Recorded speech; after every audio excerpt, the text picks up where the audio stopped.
இது வந்து ஒட்டுமொத்தமாக தாய் தந்தை இறந்த அத்தனை பேரும் தன்னுடைய தாய் தந்தையுடைய ஆசீர்வாதங்களை பெற்று அவர்களுடைய கனவுகளை நிறைவேற்று ஜீசஸ் ஒரு கேள்வி கேட்கிறாங்க, உங்கள் சாம்ராஜ்யத்தில் அப்படி என்ன இருக்கும் அப்படின்ட்டு கேட்கிறார்கள். விஜய் பிரபாகரன் உடனடியாக செய்ய வேண்டிய விஷயம், உடனே அவர்கள் ஒவ்வொரு ஆத்மாவும் ஒவ்வொரு சோலும் மரணமடைந்ததற்கு அப்புறம் ஏதாவது தன்னுடைய வாரிசு ஒன்றுனாவது இங்கே வராதா அப்படின்னு வந்து விஷ்ணு பாதத்தில் காத்திருக்கும். ஒரு சித்தார்த்தம் என்பது 4 இடங்கள் கொடுப்பது மிகச்சிறப்பு. ஒரு தெய்வீக ஆத்மாவுக்கு தெய்வீக கடவுள் தன்மைக்கு ஒப்பான ஒரு சோலுக்கு 4 இடங்கள் கொடுப்பது ரொம்ப இனியவர்களே, ஆனந்தமானவர்களே, அற்புதமானவர்களே, விஜய் பிரபாகரன் விஜயகாந்தின் ஆசீர்வாதங்களையும் அவருடைய பிளஸ்ஸிங்ஸையும் அவருடைய முழு ஆன்ம பலத்தையும் பெறுவதற்கு என்ன செய்ய வேண்டும்? இது ஒரு உதாரணம் தான் விஜய் பிரபாகரன். தமிழகத்தில், இந்தியாவில், உலகில் வாழும் இந்த வீடியோ பார்த்துக்கிட்டு அத்தனை பேரும் எத்தனை பேர் தன் தாய் தந்தையரை இறந்திருக்கின்றார்களோ, இது வந்து ஒட்டுமொத்தமாக தாய் தந்தை இறந்த அத்தனை பேரும் தன்னுடைய தாய் தந்தையுடைய ஆசீர்வாதங்களை பெற்று அவர்களுடைய கனவுகளை நிறைவேற்று நீங்கள் வாழ்வில் உச்சம் தருவது என்பது ஒரு மோட்டிவேஷனல் ஸ்பீச்சாக தான் எடுத்துக்கலாம் நண்பர்களே. இப்பொழுது நீங்கள் வீடியோ பார்க்கும்போது இதை வந்து உங்கள் வாழ்க்கையோட ஒப்பிட்டு தான் பார்க்க வேண்டும் நண்பர்களே. இது பர்டிகுலர்லி ஒருவருக்காக பேசப்பட்ட ஒரு விஷயம் இல்லை. நன்றாக கவனிங்கள் நண்பர்களே. இந்த ஆத்மா உடலை விட்டு போகும்போது, இந்த ஆத்மாவை பற்றி ரொம்ப விரிவாக பேசியிருக்கிறேன். இந்த ஆத்மா வந்து உடலை விட்டு பிரிந்தோன்னா அதற்கு இடம், பொருள், அதாவது காலம், இந்த வரையறையெல்லாம் ஒன்றுமே கிடையாது. அது உலகம் முழுவதும், அண்டம் முழுவதும், சராசரங்கள் முழுவதும் நிறைந்திருக்கக்கூடிய ஒரு அற்புதமான விஷயம். அதனால தான் 7 லோகம் 8 லோகம்லாம் கடந்து அதை வந்து அந்த பித்ருலோகம், இந்த கருட புராணம், இந்த சிவபுராணம் இதெல்லாம் டீப்பாக படிச்சிங்கன்னா, நம்முடைய 12 திருமுறைகள்லாம் ரொம்ப டீப்பாக படித்தீர்கள் என்றால், இந்த சோல் பற்றி இப்போ சோலோடைய அஸ்ட்ரல் ட்ராவலை பற்றிலாம் நிறைய தெரிந்து கொண்டீர்கள் என்றால், ஆன்மீகத்தை பற்றி நன்றாக புரிந்து கொண்டீர்கள் என்றால் அந்த உண்மை தெரியும். நம்ம அந்த டீப்பாக போக வேண்டாம். எல்லோருக்கும் புரிகிற மாதிரி பேசுகின்ற நண்பர்களே. ஜீசஸ் ஒரு கேள்வி கேட்குறாங்க, உங்கள் சாம்ராஜ்யம் என்று சொல்கிறீர்கள், உங்கள் சாம்ராஜ்யத்தில் அப்படி என்ன இருக்கும் அப்படின்ட்டு கேட்கிறார்கள். அவர் சொல்கிறார், என்னுடைய சாம்ராஜ்யத்தில் காலம் என்பதே இல்லை. ஆகவே சோலுக்கு காலமும் இல்லை, தமிழ்நாடு, இந்தியா அந்த பெரிய வரையறைகள்லாம் இல்லை, எந்த விதமான தன்மைகளும் இல்லை. ஆகவே நான் சொல்லும்போது இந்த சொன்னும் அற்புதமான விஷயங்கள், இப்போ சோல்ஸ் பெரும்பாலும் பார்த்தீங்கன்னா தன்னுடைய ஆத்மா வந்து இந்த உலகத்திலேருந்து கவனிச்சுக்கிட்டும் போது திருலோகம் போவதுக்கு நீர்நிலைகளில் நிறைந்திருக்கும். அதை விட தாண்டி அது வந்து புண்ணிய சேத்திரங்களில் நிறைந்திருக்கும். இந்த மாதிரி விஷயங்கள் அப்படிங்கிற மாதிரி பார்க்கும்போது விஜய் பிரபாகரன் உடனடியாக செய்ய வேண்டிய விஷயம், அவங்க குடும்பத்தார் உடனடியாக செய்ய வேண்டும். 16ஆம் நாள் நீர்த்த விஷயங்கள் எல்லாத்தையும் செய்து விட்டார்கள். இதற்கப்புறம் நான் ஆன்மீக ரீதியாக தான் சொல்கிறேன், அவர்கள் சரியாக செய்ய வேண்டிய ஒரு கடமை என்று பார்த்தீர்கள், உடனே அவர்கள் கயா, பீகாருக்கு பக்கத்தில் இருக்கிற பீகாரில் இருக்கிற கயா விஷ்ணு பாதத்தில் சென்று 32 தலைமுறைக்கு பிண்டம் கொடுக்க வேண்டும் நண்பர்களே. ஒவ்வொரு ஆத்மாவும் ஒவ்வொரு சோலும் மரணமடைந்ததற்கு அப்புறம் ஏதாவது தன்னுடைய வாரிசு ஒன்றுனாவது இங்கே வராதா அப்படின்னு வந்து விஷ்ணு பாதத்தில் காத்திருக்குமா. அங்கே விஷ்ணு புராதனத்தை சொல்லியிருக்கின்றார்கள். இங்கு வரக்கூடிய அனைவருமே தன்னுடைய வாரிசுகள், தன்னுடைய ஆத்மாக்கள் ஒரு 16 ஜென்மம் 15 ஜென்மமாக கூட 15 யுகமாக கூட காத்திருக்கும் அப்படிங்கிறாங்க. ஏதாவது தன்னுடைய பரம்பரையில் 7 பரம்பரை 6 பரம்பரையில் 21 பரம்பரை யாராச்சும் ஒருத்தர் வரமாட்டார்களா அப்படின்ட்டு.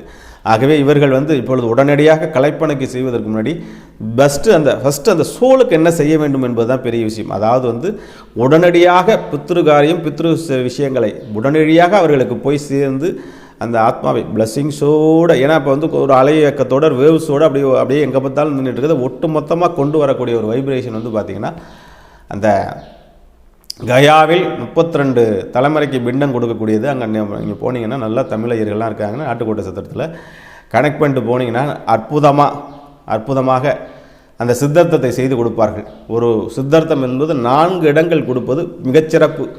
ஒரு தெய்வீக ஆத்மாவுக்கு தெய்வீக கடவுள் தன்மைக்கு ஒப்பான ஒரு சோலுக்கு 4 இடங்கள் கொடுப்பது ரொம்ப சிறப்பு. ஒன்று வந்து பார்த்திங்கன்னா திரு ராமேஸ்வரத்தில் சிதா பிராட்டி அற்புதமாக அவருடைய மூதாதையர்கள் எல்லோருமே அங்கே சேர்ந்து செய்த ஒரு அற்புதம். அதேமாதிரி கயாவிலையும் தசரதனுக்கு சீதை வந்து சித்தார்த்தம் கொடுத்த அற்புதமான இடம். அங்கே ராமரும் கொடுத்துருக்கின்றார். ஒரு வரலாற்று சிறப்புமிக்க, உலகத்தில் எல்லாருக்கும் விஷ்ணு பாதம் என்பது நேரடியாக அந்த ஆத்மாவுக்கான உணவு விஷ்ணு பாதத்தில் போய் சேரும் அப்படிங்கிறது ஒரு பெரிய ஐதீகம். அடுத்து வந்து காசியில் மூழ்குவது நீர்நிலைகள். இந்தியாவில் இருக்கிற அனைத்து புனித நதிகளும் முதல்ல தமிழ்நாட்டில் இருக்கிற புனித நதிகள் காவேரி எடுத்துக்கொள்ளலாம். நம்முடைய கூடுதுறை, நம்முடைய கொடுமுடி போன்ற இடங்களில் மூழ்கலாம். இந்த காவேரியில் ஸ்ரீரங்கம், அம்மா மண்டபம் போன்ற இடங்களில் அது அந்த பெரிய புண்ணியங்கள் அது எந்த ஒரு விஷயங்களாக இருக்கும். இதை தாண்டி நீங்கள் செய்ய வேண்டிய பெரிய சித்தார்த்தம் காசி சித்தார்த்தம்.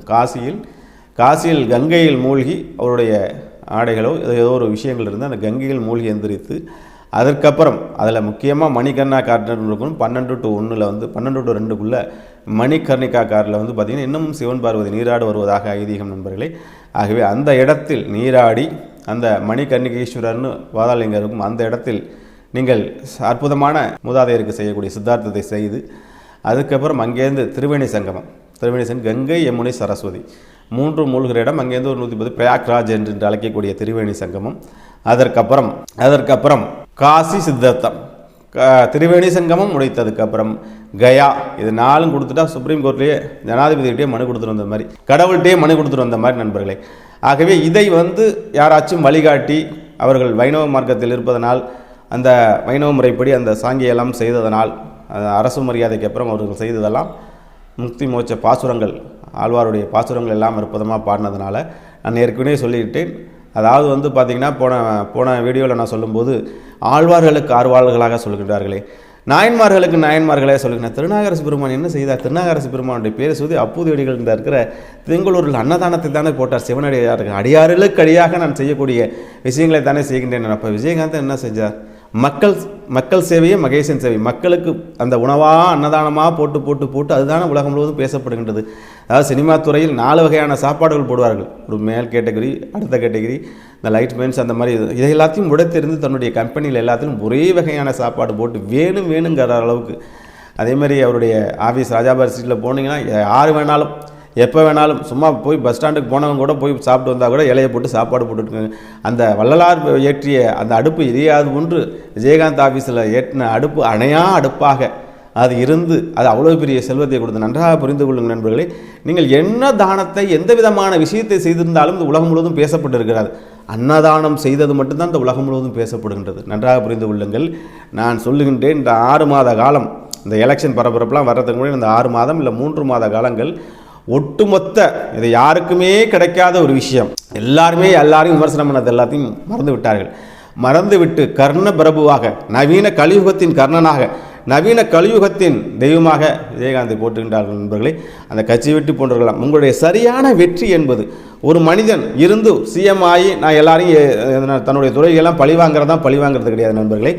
ஒரு மரணத்தின் மூலியமாக ஒரு பிரளயத்தை நடத்தி இப்படியாப்பட்ட மனுஷனுக்காக நான் துரோகம் செய்து விட்டேன், விட்டு விலகிட்டு வருந்தேன், எங்கேயோ வா பாண்டி. அந்த அனுபவத்தில் கூட சொல்கிறாங்க, பாண்டி வா பாண்டி, அருண் பாண்டி என்பவர் ரொம்ப நெருங்கிய நண்பர்கள். அதில் என்ன சூழ்ச்சி நடந்துச்சு அதெல்லாம் அப்புறம் பேசுவோம்.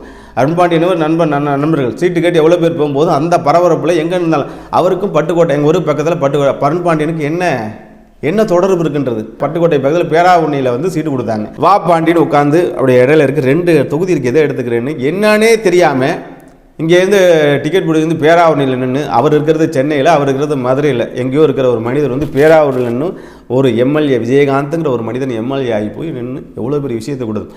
அப்படியாப்பட்ட மனிதர் அருண் பாண்டியன் எனக்கும் பிடிக்கும். சினிமாவில் கடந்த காலத்தில் இருந்தேன். எவ்வளோ பெரிய துரோகம், எவ்வளோ பெரிய கோடிகள் உனக்கிட்ட இல்லாத காசா, எவ்வளோ பெரிய அனுபவங்கள் வந்தாலும் அந்த விஷயங்கள், அந்த துரோகம் நிகழ்ந்திருக்கக்கூடாது அல்லவா? எம்எல்ஏ பதவி விஜயகாந்தால் கொடுக்கப்பட்டது. நீ ஒன்றும் அறிமுகம் இல்லாத விஜயகாந்துங்கிற ஒரு விஷயத்துக்கும் இந்த அலையன்ஸுக்கும் வந்த விஷயம் பேராவூர்ணிலேருந்து பெறுவாங்க. அந்த அருண் பாண்டியன் எவ்வளோ பெரிய துரோகம், உலகமே ஏற்றுனது எனக்கு 100 கோடி ரூபா கொடுத்தாலும் நான் அந்த விஜயகாந்த் துரோகம் ஒன்று அந்த எம்எல்ஏ சீட்டை ராஜினாமா பண்ணிட்டு போயிருக்கணும். இப்போ எல்லாரும் அதானே சொல்கிறாங்க. அந்த தவிப்பு, அந்த அருண் பாண்டியெல்லாம் என்னை விட்டு போனது தாங்க முடியலன்னு அவங்க உதவியாளர்கள்லாம் சொல்கிறாங்க. உண்மை, எவ்வளோ பெரிய துரோகம். ஆனால் சரியான சூழ்நிலைகள் வந்துச்சு. அந்த எதிரிகளே நான் நைட்டு வரலும் ஃபாலோ பண்ணிகிட்டு இருந்தேன். கேப்டனை தொடர்ந்து ஃபாலோ பண்ணிட்டு எவ்வளோ சொன்னாலும் எந்த ரசிகரும் ஏற்றுக்கொள்ள மாட்டாங்க. அருண் பாண்டியன் சொன்னதெல்லாம் துரோகம். அவருடைய ஆத்மா, அவரோட மரணம் வரலும் இந்த மறக்காது. நான் அதை சொல்லணுங்கிற அவசியம் இல்லை. ஆனால் இப்போ உட்காந்து எல்லா சேனல்லையும் பேட்டி கொடுத்துட்டேன். எனக்கும் விஜயகாந்துக்கு நான் சிங்கப்பூர் வாண்டா கூப்பிட்டுருவார், அங்கே போனால் கூப்பிட்டுவேன். இப்படிலாம் நீங்கள் ஆட்டி படைச்ச வயசானா உங்களுக்கு ஒரு சீட்டை கொடுத்தாரு, எம்எல்ஏ சீட்டு. நீங்கள் சினிமாவில் ஜெயிச்சிருக்கலாம், அரசியலில் ஜெயிச்சிருக்கலாம், உங்கள்கிட்ட இல்லாத பணம் இல்லை. எதற்காக நீங்கள் கட்சி மாறினீர்கள் என்று, அதை தாண்டி என்ன சாதித்தீர்கள் என்றும் எனக்கு தெரியவில்லை. இந்த கேள்வி இதுக்கு சம்பந்தம் இல்லாது. ஆனால் உங்களுக்கு துரோகம் செய்தவர்களும் மனம் குறுகிய அளவுக்கு, கூனி குறுகிய அளவுக்கு நீங்கள் நிற்க வேண்டும். அதை மாஃபா பாண்டியராஜன் உட்பட எல்லாருமே அவர்கள் துரோகம் பண்ணிட்டு போன அத்தனை பேரும், ஏமாற்றி விட்டு போனவர்கள் அத்தனை பேரும் எய்த்து நின்று இன்னும் கொஞ்சம் டைம் கொடுத்தீங்கன்னா அவங்களே கூனி குறுகி அந்த சமாதியில் நிற்பார்கள். இது விஜயகாந்தோட ஆத்மா செய்யும். அத்தனை பேரையும் கூனி குறுக வச்சு எல்லாரும் அவர் அந்த 4 வருஷத்தில் 8 வருஷத்தில் என்னென்ன தவம் பண்ணி துடிச்சாரோ, அவர் அந்த நன்மை செய்ய முடியல, அதை ஜெயிக்க முடியல, இதை ஜெயிக்க முடியல அப்படின்றதெல்லாம் தாங்கி அவருடைய சோல் எதை செய்யும் என்று கேட்டீர்கள் என்றால், எது பிரம்மாண்டமான வெற்றி என்று கேட்டீர்கள் என்றால், நீங்கள் அமைதியாக இருந்தீர்கள் என்றால், ஒட்டுமொத்த கட்சியும், எந்த கட்சியை நீங்கள் எதிர்த்து அரசியல் பண்ணுகின்றீர்களோ, எந்த கட்சி, அத்தனை மீடியாஸ், இப்போ மீடியாஸ் அப்படின்னு சொல்லிகிட்டு இருக்க அத்தனை மீடியாக்களும், அத்தனை சமூக வலைதளங்களும், அத்தனை யூடியூபர்களும் இன்றைக்கி வந்து விஜயகாந்தை பற்றி இன்னும் இப்போ டிரைவர்கிட்ட போட்டுட்டுப்பாங்க. இன்னும் அவங்க பேட்டி எடுக்காத யூடியூபர்ஸ் ஒரே ஒன்று, இந்த சினிமா கோட்டைகளை டிக்கெட் கிளிக்கிறவங்க மட்டும் தான். விஜயகாந்த் சின்ன கவுண்டர் படம் வந்தபோது எப்படி இருந்துச்சுன்னா அந்த டிக்கெட் கிளிக்கிறவங்கள்ட்ட மட்டும் தான் கேட்கல, எல்லாத்தையும் பேட்டி எடுத்து போட்டுருவாங்க. போட 6 மாதங்கள் நீங்கள் 100 கோடி கொடுத்தாலும், எத்தனை கோடி கொடுத்தாலும் இப்படியாப்பட்ட ஒரு புகழ் மாலை உங்களுக்கு சூட்டப்படாது. ஆனால் அந்த மரணத்தில் நடந்த அனுதாபத்தினால் அப்படியாப்பட்ட ஒரு புகழ் மாலை சூட்டப்பட்டு கொண்டு இருக்கிறது. அதற்கு தேவை பொறுமை. இது ஒரு அரசியல் என்பது எப்பொழுதுமே ஒரு வெற்றிடம் என்பது ஏற்படும், எப்பொழுதுமே வந்து ஒரு வெறுப்பு என்பது ஏற்படும். அந்த வெற்றிடம் வரும் வரையில் அந்த நீட்ஸ், இந்த தலைவன் இப்பொழுது தேவை. 1996 வந்து பார்த்தீங்கன்னா எழுத்து பேசும்போது பெரிய நீட்ஸ் இருந்துச்சு. அன்றைக்கி ஒரு அலையில் வந்து ரஜினிகாந்துங்கிற ஒரு தலைவன், ஒரு வெற்றிடம் உருவானுச்சு. யார் வருவான்னு ஒரு பேட்டியை மட்டும் கொடுத்துட்டு அப்போ அதை தவற விட்டார். அதுக்கப்புறம் அதை கொடுக்கவே இல்லை. அதே போன்று உங்களுக்கான ஒரு நீட்ஸ், நீங்கள் மக்கள் பணியிலையும் உங்கள் தந்தை காட்டிய சமூக பயணத்தும் உங்கள் தந்தை செய்த விஷயத்தை காப்பாற்றுவதும் எல்லாத்துக்கும் பதில் நீங்கள் எவ்வளோ பெரிய விஷயங்கள் செய்த அந்த அன்னதானம் என்பது என்றைக்குமே காக்கப்படும். இந்த தானங்களையும் இந்த தர்மங்களையும் இந்த நல்ல விஷயங்களையும் கற்றுக்கொண்டு நல்ல ஒரு அரசியல் குருவிடம் போய், ஒரு அரசியல் சாணக்கிடம் போய், உங்கள் குடும்பத்துக்கு நன்றாக தெரியும், உங்கள் வெல்விஷர்கிட்ட போய் இந்த அரசியல் பாடத்தை, இந்த அற்புதமான தமிழக வரலாற்றை முழுமையாக படித்து இன்னும் என்னென்ன உங்களுக்கு நல்ல திறமையாக தெரியுமோ அத்தனையும் வளர்த்து கொண்டு உங்களை பொறுத்தவரையிலும் அற்புதமான, இப்போ உங்களோட டேலண்ட் என்னன்னு தெரியல, இப்போ பார்க்கும்போது செல்லும்போதும் இந்த நாய்கள், இந்த செல்ல பிராணிகள் இதன் மேலெல்லாம் கொஞ்சம் செல்லமாக உண்மையே சொல்லுகின்றேன். சனியோட குரு பைரவர், அவங்க பைரவருக்கு சாப்பாடு போட்டு தான் இன்றைக்கி இவ்வளோ பெரிய புண்ணியத்தை கொடுக்குது. விஜயகாந்தும் சரி, ஒரு குடும்பமும் சரி, எப்பொழுதுமே இந்த நாய் வளர்த்தல ஒரு பெரிய நாயின் இல்லாமல் டாக்குன்னு வச்சுக்கிட்டு அதை வந்து ஃபாரின் நாய்கள், ஃபாரின் டாக்ஸ் எல்லாத்தையுமே வளர்த்து அந்த ஷோக்கள்லாம் நடத்துறதுல ரொம்ப கேட்க இப்போ உங்களை வெளியில் தெரிந்திருக்குது, அப்படி தான் தெரிந்திருக்கின்றது. அதுவே ஒரு பெரிய புண்ணியம் பிராணிகளுக்கு செய்யக்கூடியது. அந்த பைரவருக்கும் அந்த காக்கை குருவிகளுக்கும் உணவளிப்பது என்பதே பெரிய புண்ணியம். இதை தாண்டி உங்களுக்குன்னு ஒரு இண்டிவிஜுவாலிட்டி உருவாக்கி கொண்டு, உங்களுக்கென்று ஒரு பாலபாடத்தை கற்றுக்கொண்டு இப்பொழுது ஆவேசமாக போய் விசிலடிப்பதற்கும் ரசிகர்கள் எல்லா இடத்துக்கும் நன்றாக புரிந்து கொள்ளுங்கள் நண்பர்களே. ஒரு விசில் அடிக்கிற ரசிகர்களோ இல்லை வந்து கட்சிக்காரர்களோ அவர்கள் ஓட்டு போட்டு எந்த அரசியலும் இதுவரையும் செய்ததில்லை. ஒரு 30% மக்கள் பப்ளிக் இருக்காங்க, பொதுமக்கள் இருக்காங்க. அவங்க எந்த பக்கம் சாகிறாங்களோ அவங்க தான் ஆட்சிக்கு வராங்க. இந்திய அரசியலை பொறுத்தவரைக்கும் சரி, தமிழக அரசியலை சரி, உலக அரசியல், பப்ளிக் போட்ட ஓட்டு தான் ஜெயிக்கும். மற்றபடி கட்சிக்காரன் எந்த ஜென்மத்தில் நீங்கள் எவ்வளோ ஊழல் பண்ணாலும் சரி, எவ்வளோ நல்லது பண்ணாலும் சரி, யாருக்கும் மாற்றி போட போகிறதில்ல. இந்த அப்படியாங்கிறது வந்து ஒரு 25-30% பப்ளிக் தான்.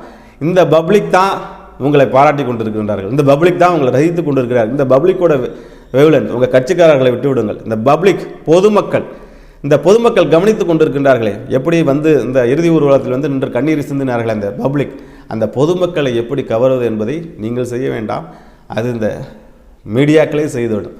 ஆக நான் திருப்பி சொல்வது, இப்பொழுது நீங்கள் லேர்ன் பண்ணுற கடத்தில் இருக்கீங்க. உங்கள் தந்தைக்கு சித்தர்த்தம் கொடுத்து அந்த பூர்வ ஜென்ம கர்மா அவங்க எல்லாத்தையும் செய்யக்கூடிய காலகட்டத்தில் இருக்கீங்க. ஆகவே நண்பர்களே, விஜய் பிரபாகரன் மட்டும் இல்லை, உங்கள் தந்தை இறந்து 10 வருஷம் ஆகலாம், 20 வருஷம் ஆகலாம், அத்தனை பேருக்கும் நான் சொல்லிக்கொள்ள வேண்டிய விஷயம், காயா சென்று சித்தர்த்தம் கொடுங்கள். அதற்கப்புறம் உங்கள் குடும்பம் எப்படி மாறுதுன்னு பாருங்கள். உங்களுடைய மூதாதையரோட ஆசைகள் அனைத்தும் உங்களுக்கு எடுத்து, உங்களுக்கு குழந்தை இல்லையா, வீடு இல்லையா, உங்களுடைய செல்வாக்கு இல்லையா, அனைத்தையும் செய்யக்கூடிய ஒரு அற்புதமான விஷயம்தான் காசி கயா சித்தர்த்தம், காசி கயா பயணம். ஒவ்வொரு மனிதனும், இந்த பூமியில் பிறந்த ஒவ்வொரு மனிதனும் காசியும் கயாவும் செல்ல வேண்டும். அதே போன்று இந்த மாதிரி தந்தையை இழந்தவர்கள், தாயை இழந்தவர்கள், குடும்பத்தை இழந்தவர்கள் ஒவ்வொரு வாட்டினாச்சும் கங்கையில் மூழ்க வேண்டும், திரிவேணி சங்கமத்தில் மூழ்க வேண்டும், கயாவில் சித்தர்த்தம் கொடுக்க வேண்டும். இந்தியாவில் உள்ள அனைத்து புனித நதிகளும் நீங்க வேண்டும். ஒரு பெரிய மக்களை புரிந்து கொள்ள ஒரு பெரிய பயணம் இருக்கின்றது. விஜயபிரபானுக்கு பெரிய லேர்னிங் இருக்க வேண்டியது. இது எல்லாத்தையும் முழுமையாக கற்றுக்கொண்டு வாழுங்கள். அந்த வெற்றிடம் தனியாக உருவாகும் போது இந்த பிரபஞ்சமே, நான் சொல்வது போன்று உங்கள் அப்பா போன்று இன்னும் விஜயகாந்த் போன்று புனித ஆத்மாக்கள், எம்ஜிஆருடைய ஆத்மா உட்பட நிறைய புனித ஆத்மாக்கள் இருக்குது. அத்தனையும் உங்களுக்கு உதவி செய்ய தயாராக இருக்கின்றது. அந்த கடவுள் உட்பட, அந்த இறையாற்றல் உட்பட அத்தனையும் உங்களை மிக பெரும் அரியாசனத்தில் ஏற்றும். அதற்கு உங்களை தகுதியாக மாற்றிக்கொள்ளுங்கள். வாழ்த்துக்கள். நன்றி.